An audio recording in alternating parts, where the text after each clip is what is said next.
మార్తబెట్ట అనే పదాన్ని చాలా పొలిటికల్గా కూడా వాడుకొని చాలా సెన్సేషనల్ అయింది ఇటీవల కాలంలో ఈ ఎన్నికల్లో. సో ఇప్పుడు ఎలక్షన్స్ అంతే హీట్లో ఉన్నాయి. మీ సినిమా కూడా ఎలక్షన్ హీట్ తర్వాత ఇంకా హీట్ పెంచేలా కనిపిస్తుంది మే 17th రోజు. సో మీ ఇప్పుడున్న సినారియోలో సో జనసేన, టీడీపీ, బీజేపీ కలిసి పోటీ చేస్తున్నాయి. మీ సపోర్ట్ ఎలా ఉంటుంది పవన్ కళ్యాణ్ గారికి ఈ సినిమా ద్వారా? ఈ ఫ్యాన్స్ ఎలా ఉంటుంది? అంటే ఇండస్ట్రీ కళ్యాణ్ గారికి ఏ విధంగా సపోర్ట్ చేయబోతుంది? మీరు అత్యంత సన్నిహితులు. మేము కళ్యాణ్ గారికి సన్నిహితులు అంటున్నారు కదండి, మరి మా సపోర్ట్ కళ్యాణ్ గారికి ఉంటుంది కదా. దాని గురించి స్పెసిఫిక్గా చెప్పేది అది ఎలా ఉంటుంది అంటే సినిమా ద్వారా ప్రచారం చేయడం ఒక ఎత్తు, మీరు నేరుగా వెళ్ళి ఈరోజు వరుణ్ తేజ్ గారు వెళ్ళారు, మీరు మీ గ్యాంగ్ అంతా వెళ్ళి కళ్యాణ్ గారికి ఏ విధంగా అండగా నిలవబోతున్నారు?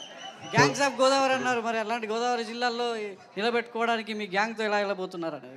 అట్లాంటి ఏమీ లేవండి. మీ అందరిలో ఇప్పుడు ఇక్కడ ఉన్న జనాభా అందరిలో ఆంధ్ర వాళ్ళు ఎవరున్నారో ఖచ్చితంగా మే 12 కల్లా ఆంధ్ర చేరి 13వ తారీఖు ఓటేసి ఆ రెస్పాన్సిబిలిటీ కంప్లీట్ చేస్తే అదే కళ్యాణ్ గారికి మీరు చేసే సేవ.